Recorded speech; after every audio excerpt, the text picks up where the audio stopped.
Здравствуйте, дорогие друзья, зрители, подписчики и гости наших каналов Telegram и YouTube. Меня зовут Павел, и в самом начале хочу напомнить вам, что самая свежая и актуальная информация в первую очередь появляется в нашем Telegram-канале.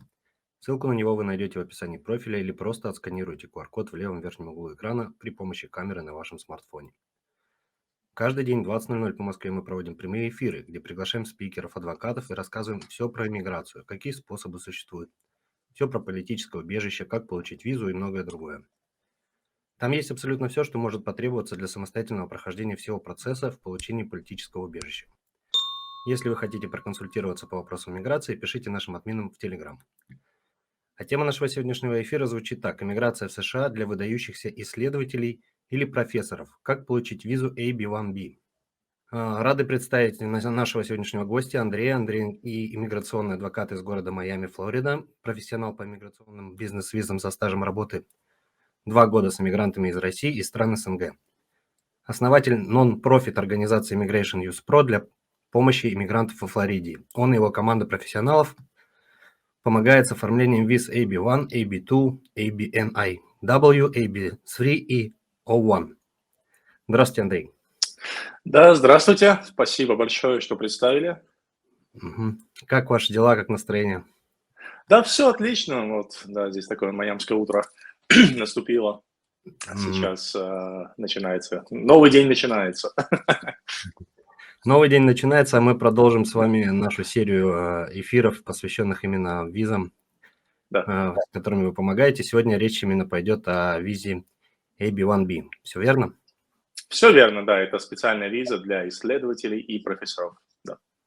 То есть вот ее предназначение конкретно это вот профессора, да, и кто? И исследователи. Исследователи. Да, то есть это специальная подкатегория визы EB1. Как вот есть EB1A, это виза в целом для талантливых людей, это специальная подкатегория исключительно для профессоров и исследователей. Кардинальное отличие в том, что там несколько иные параметры для предоставления доказательств, что, ну, как бы вы являетесь таким выдающимся профессором либо исследователем.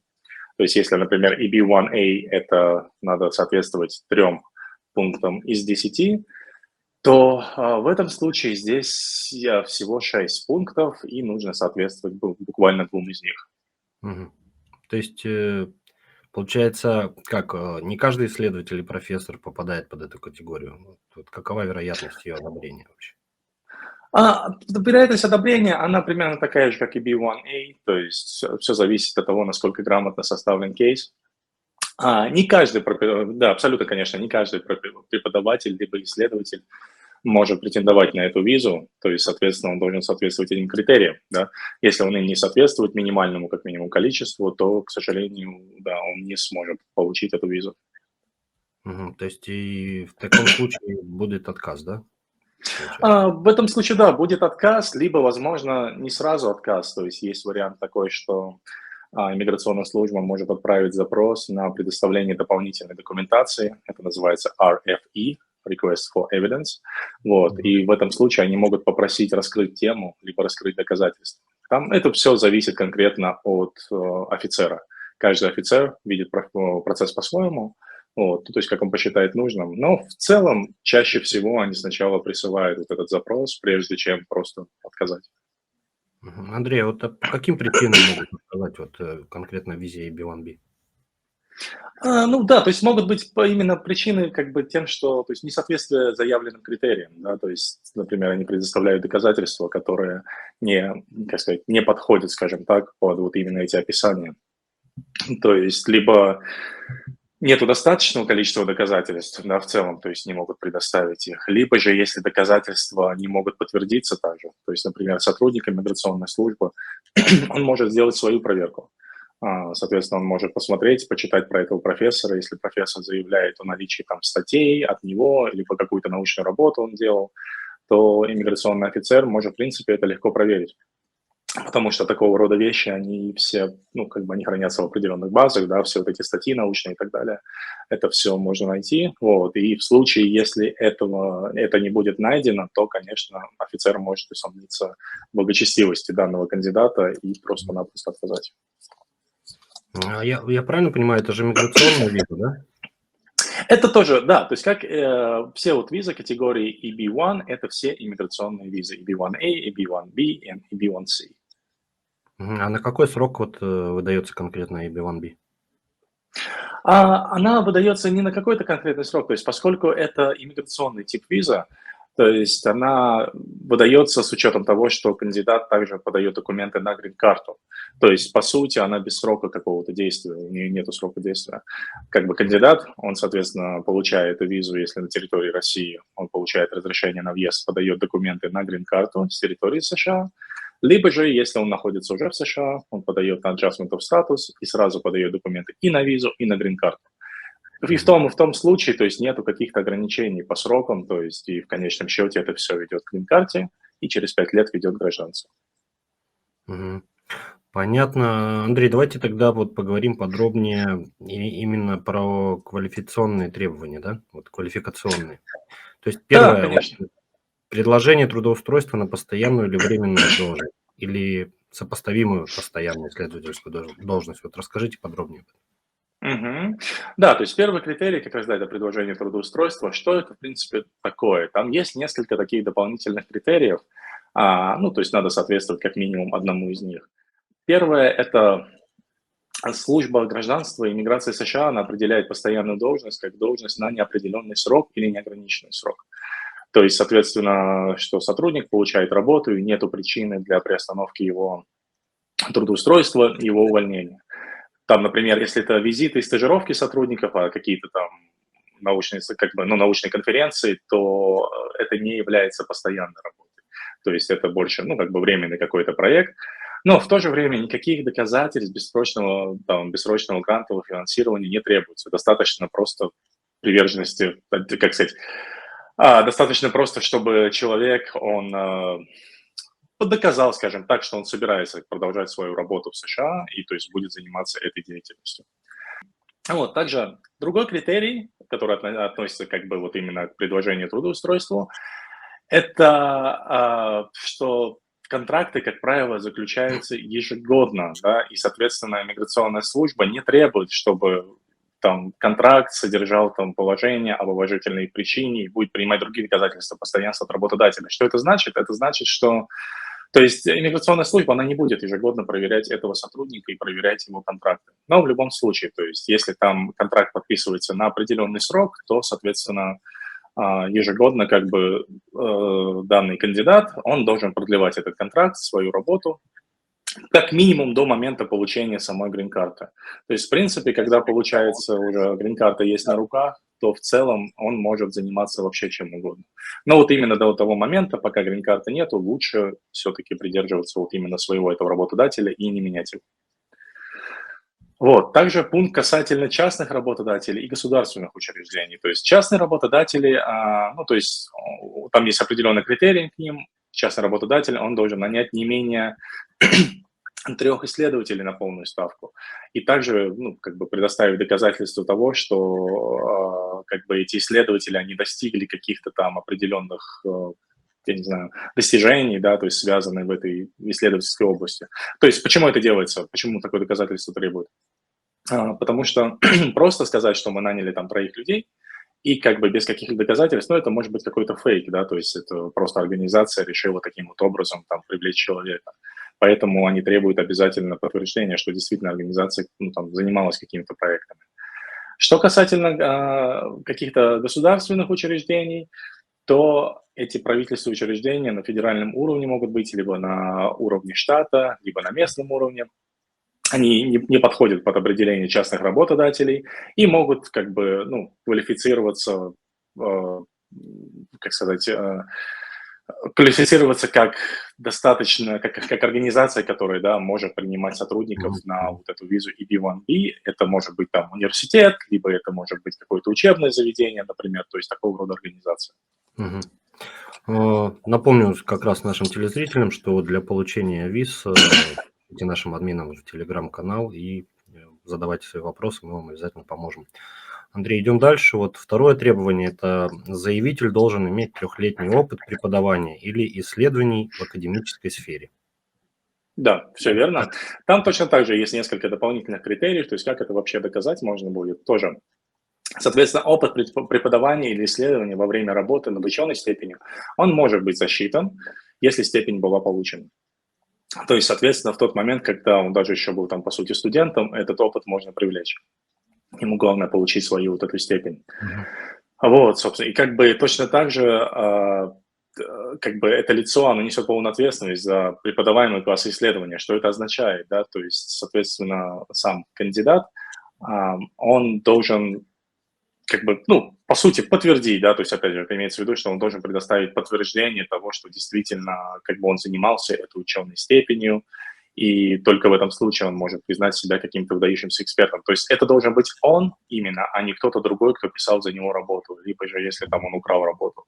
Соответственно, ну, как бы эта информация точно так же проверяется, поэтому он должен как бы четко предоставить доказательства, что это действительно он тот самый человек, который как бы над этим работал. Так, Андрей, ну по второму требованию понятно, переходим к третьему, да, вот национальное и международное признание выдающегося в академической сфере. Вот что значит быть выдающимся? Существуют какие-то утвержденные критерии или вот как вот определить именно Мгм. слово вот выдающийся? Да, касательно данного вопроса, да, то есть есть определенные критерии, мы сейчас по ним пробежимся. Кандидат должен соответствовать минимум двум из них. То есть это как бы обязательно минимум требований, которые ну, необходимо соответствовать для того, чтобы претендовать на эту визу. Значит, критерий один– это Двум из доказательство шести, получения. да? Вот вы говорили, двум из шести. Про вот эти, да, Двум из критерии? шести. Все верно, да, двум из шести критериев минимум. То есть если больше будет, хорошо, но никак не меньше, по крайней мере, Мгм. должно быть вот обязательно. Первый критерий – это вот доказательство получения крупных премий или наград за выдающиеся достижения в академической сфере. Вот что к ним относится? Мгм. Да, кандидат, он должен приложить доказательства в виде это ксерокопии призов или наград, либо детальное объяснение репутации там, или организации, то есть, которая присуждает награду. Что это значит? То, что организация должна иметь определенный рейтинг, то есть это не просто какая-то там на местном уровне, это должна быть какая-то действительно организация с хорошим высоким рейтингом, с репутацией, соответственно, которая может выдавать такого рода призы. Мгм. Это первый момент. Второй критерий– это свидетельство о членстве в ассоциациях в академической сфере, да, которые также требуются достижений, как бы, ну, выдающихся достижений от своих членов. Там два момента есть, то есть какие доказательства могут быть. Это фотокопии свидетельств о том, что кандидат состоит как бы вот в этой организации. Вот. Второй момент– это точно так же, эта организация должна иметь определенный рейтинг, то есть это не может быть какая-то там неизвестная, должна быть крупная национальная либо международная организация. Мгм. Третий момент, третий пункт– это доказательства опубликованных материалах, профессиональных публикациях, написанных там, другими лицами о работе ведущего, да, то есть о работе этого самого человека, кандидата. Ну, то есть это похоже, на самом деле, критерий, как был CB1A, то есть кандидат должен предоставить доказательства, что действительно его печатали, там про него писали статьи, брали у него интервью в интернете, в газетах, в журналах, на телевидении, то есть как бы, ну, такого именно плана. На национальном это может быть уровне. Также это может быть на международном уровне, особого значения не имеет. Вот, и нужно, соответственно, да, предоставить как бы в качестве доказательства это сами эти статьи, там, если на русском языке, то обязательно нужно сделать заверенный перевод на английский с указанием автора и даты, когда была сделана эта публикация. Четвертый критерий– это доказательство участия в том, что он был судьей в качестве как бы индивидуальное лицо, либо это была, соответственно, группа лиц, да, то есть какое-то коллективное, что он был в качестве судьи, оценивал чужие там, работы там, других людей. В качестве документов это может быть предоставлены ксерокопии списков самих членов жюри, и в которых будет кратко указано также, что они, ну, как бы, во-первых, кто они такие, да, на основании чего они проводят такую оценку сами. Ну и, собственно, предоставить информацию по ним, то есть в целом, какие рецензии они там, если что они до этого рецензировали, да, если они там тоже какие-то статьи писали свои и так далее. Потом также должны быть предоставлены критерии сами именно того, как проводится оценка. То есть, соответственно, поскольку это научная деятельность, там есть под каждую, скажем так, награду, да, или там проходило это какое-то судейство там, по какому-то проекту, проект должен соответствовать определенным критериям. Там тема, срок, я не знаю, сколько это делалось, ну, то есть там разные могут быть. Пятый критерий– это доказательство оригинального научного или исследовательского вклада в академическую сферу. То есть, соответственно, здесь точно так же нужно предоставить именно доказательства, что вы, ну, внесли какие-то там, да, в научную сферу новшества, это ваши какие-то работы, доклады, это могут быть, соответственно, ваши научные исследования, если они применяются на практике, там, да, то есть какая-то новая технология была разработана вами. То есть это вот такого вещи требует, такого плана требуются доказательства. А шестой пункт – это свидетельство об авторстве научных книг или статей. То есть, если кандидат, он там писал книгу свою на какую-то научную тему, либо статьи свои пишет, соответственно, да, точно так же на научные темы в журналах, связанных как раз-таки с научной деятельностью, то, соответственно, он должен предоставить там копии этих книг, либо копии этих журналов там, с указанием дат и то, что действительно он был автором этих материалов.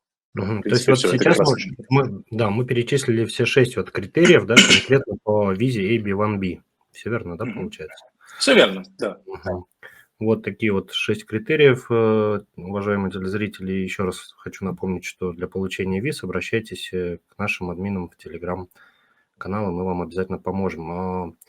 Андрей, вот смотрите, давайте, вот чтобы было более понятно, да, зрителям, вот можете привести пару примеров кандидатов, которые вот подходят под категорию визу AB1B, и надо ли для получения визы AB1B, то есть наличие работодателя именно на территории США уже? Мгм. Сначала Да, примеры и конечно. вот про работодателя, да? Я понял, да, давайте по примеру пройдемся сначала. Да, смотрите, касательно примеров. Рассмотрим сначала первый пример, это про профессора.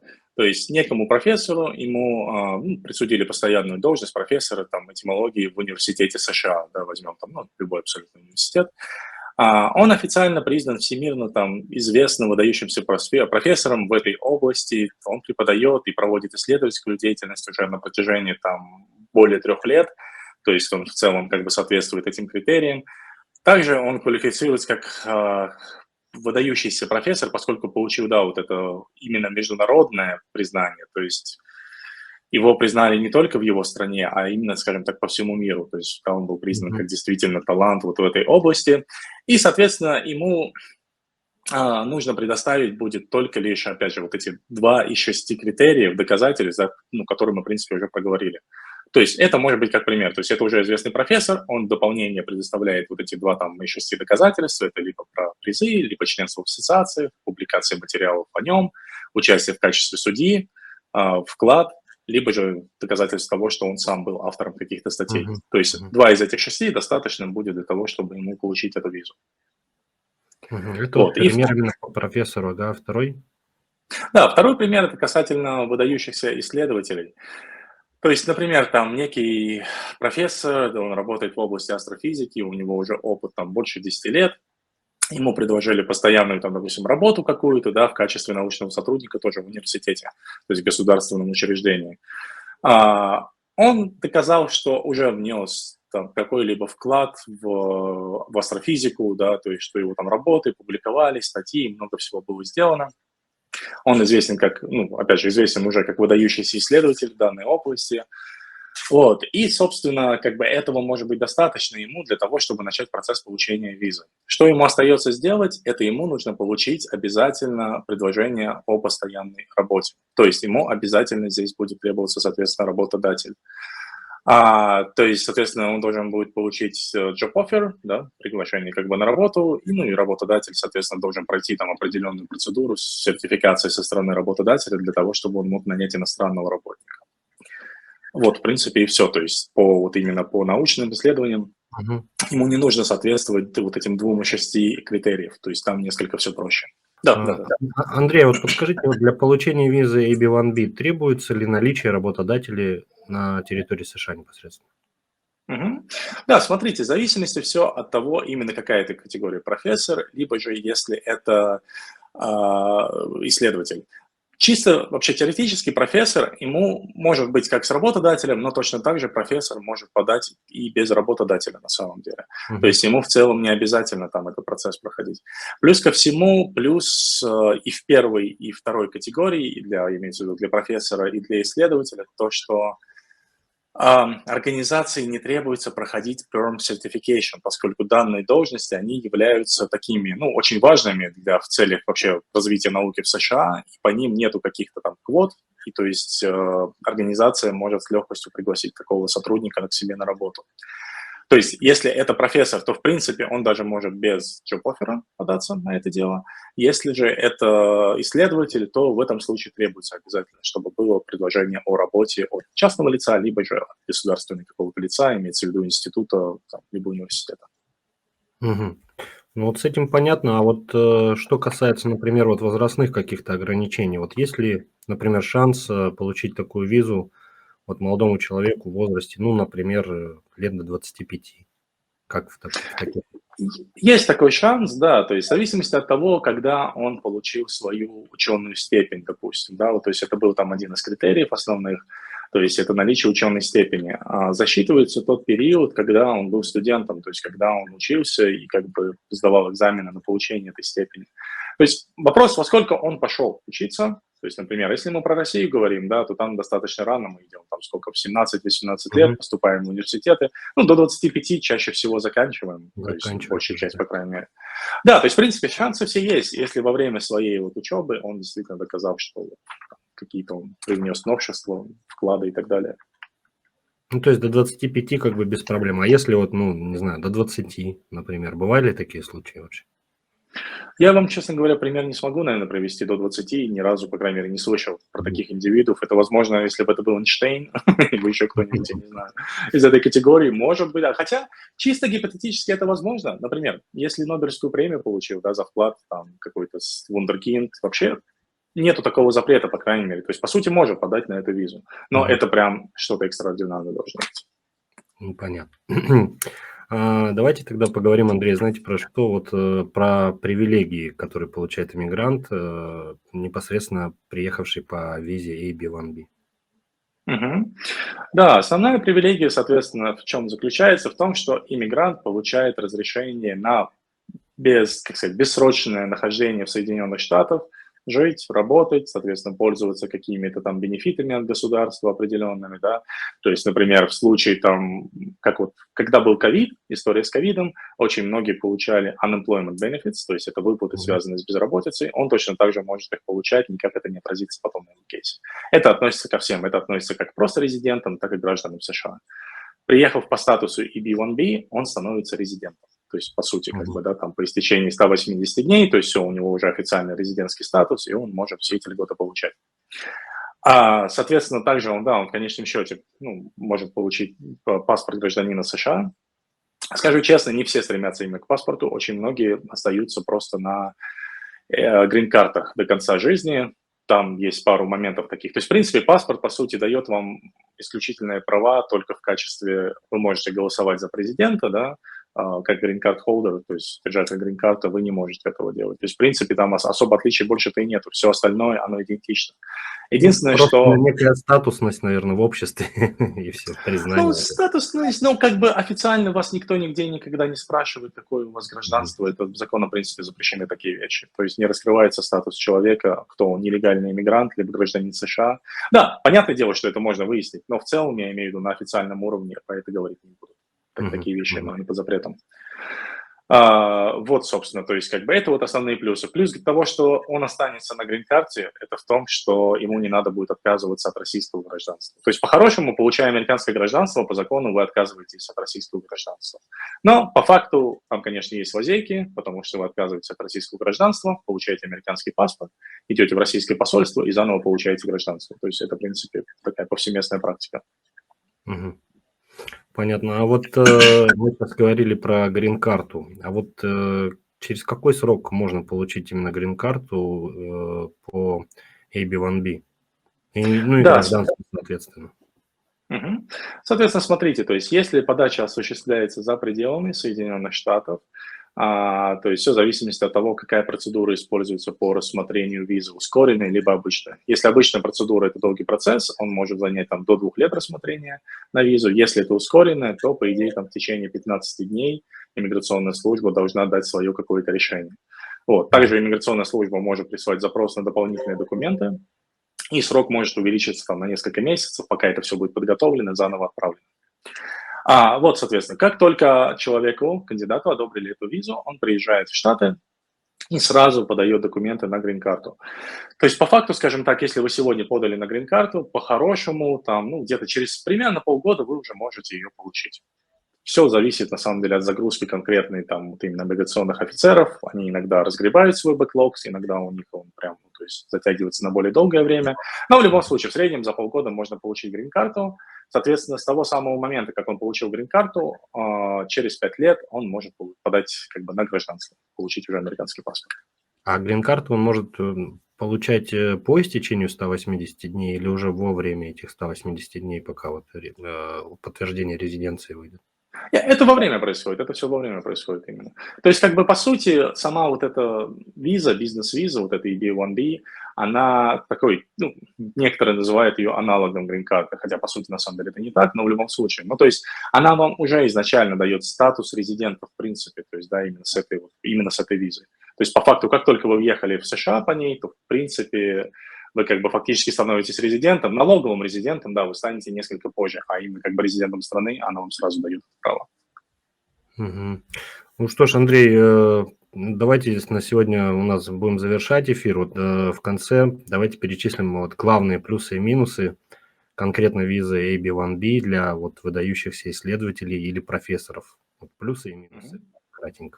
Да, по плюсам, если говорить, то, ну, как бы основные плюсы, что для действительно талантливых профессоров и исследователей есть уникальные возможности проявить свои таланты в других странах, как, например, США, да, вот эта программа позволяет им сюда переехать и продолжать развивать себя в качестве, как, ну, скажем так, уже международного специалиста, то есть в целом репутация, скажем так, да, все-таки в Штатах у него будет, ну, она более признанная, скажем так, по всему миру. Плюс ко всему в плане заработных плат, да, там, какие инвестиции вкладываются вообще в развитие науки, они несопоставимы, например, если взять там страны постсоветского пространства, СНГ, России.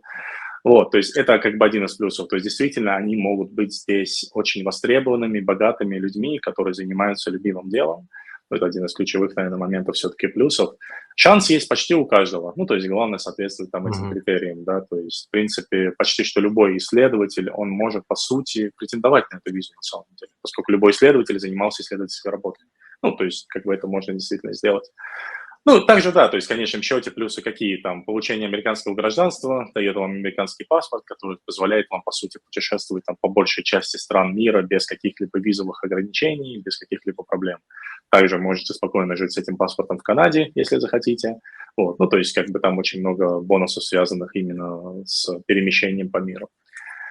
Касательно минусов, то, ну, наверное, минусом как раз-таки может быть то, что все-таки не, как бы, можно, многим кандидатам можно, в принципе, подать на эту визу, да, но вот именно получить одобрение, конечно, смогут не все. Почему? Потому что критерии все-таки, они рассматриваются достаточно серьезно. Ну, то есть с бухты там, написать с бухты-барахты какую-нибудь там просто ерунду, какую-нибудь статейку непонятную будет недостаточно, ну, скорее всего, просто не одобрят. То есть, в принципе, минусом может быть то, что как бы это и плюс и минус. То есть, с одной стороны, каждый может претендовать на эту визу, но не каждый ее получит. То есть, это, по сути, есть минус, поскольку все-таки некоторые исследования просто могут быть не особо интересны для США.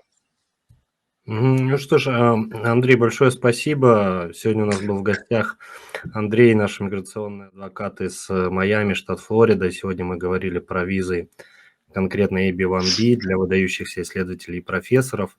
Напоминаем, что для получения виз США пишите нашим менеджерам в Telegram, чтобы перейти туда, отсканируйте QR-код в левом верхнем углу экрана. Также напоминаем, что каждое воскресенье в 20:00 по Москве мы проводим прямые эфиры с адвокатом про кейсы. Вы сможете лично задать вопрос адвокату по поводу своих кейсов и доказательств к нему. Трансляция ведется в нашем YouTube-канале и Telegram. Чтобы перейти туда, отсканируйте QR-код в левом верхнем углу экрана. Также на нашем YouTube-канале есть абсолютно все про иммиграцию, способы, все про политическое убежище, как получить визу и многое другое. Подписывайтесь на канал, чтобы быть в курсе последних новостей с бордера. Только у нас есть самая свежая, актуальная и полная информация, которой нет в интернете. Если же возникли вопросы или нужна консультация, пишите нашим админам в Telegram-канал.